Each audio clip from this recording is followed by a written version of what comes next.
دنیا کے نقشے پر اس طرح اچانک اور بالکل غیر متوقع طور پر وقت کی عظیم ترین مسلمان مملکت کا رونما ہو جانا یقیناً مشیت ایزدی اور حکمت خداوندی میں کسی بڑی تدبیر کے سلسلے کی کڑی تھا۔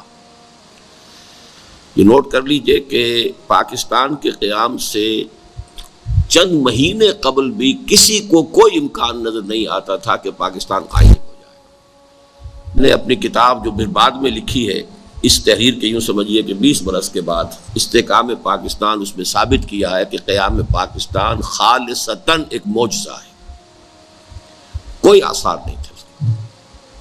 جب سن 46 میں قائد اعظم نے کیبنٹ مشن پلان کو تسلیم کر لیا تو کم سے کم اس کے معنی یہ تھے کہ 10 سال تک کے لیے کم از کم انہوں نے ایک آزاد اور جداگانہ مملکت کے مطالبے سے دستبرداری اختیار کر لی۔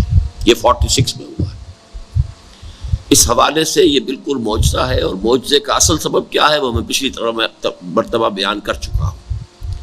یہ در حقیقت سنت الہی ہے، قانون خداوندی ہے۔ کب کوئی قوم اگر اللہ سے کوئی دعا کرے کہ اے اللہ اگر یہ کام ہمارا ہو جائے تو پھر ہم یہ کریں گے، جیسے کہ ہم نظر مانتے ہیں، انفرادی طور پر اس کو نظر کہتے ہیں، اللہ اگر میرا یہ کام ہو جائے تو اتنی خیرات کر دوں گا، اے اللہ اتنا اگر میرا معاملہ ہو جائے، یہ مسئلہ درست ہو جائے تو میں یہ نوافل پڑھوں گا وغیرہ۔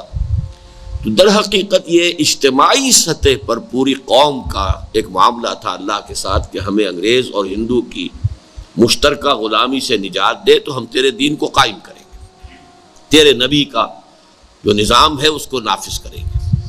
یہ ہے اصل میں وہ چیز کہ جس کے نتیجے میں پھر اللہ کی سنت یہ ہے کہ پھر وہ کام کرتا ہے۔ فَنَنْظُرَ كَيْفَ تَعْمَلُونَ، تو پھر ہم اب دیکھیں گے کہ تم کرتے کیا ہو، تم اپنا وعدہ پورا کرتے ہو کہ نہیں کرتے۔ اس سنت خداوندی کے تحت یہ معجزہ پاکستان کے قیام کا صادر ہوا ہے۔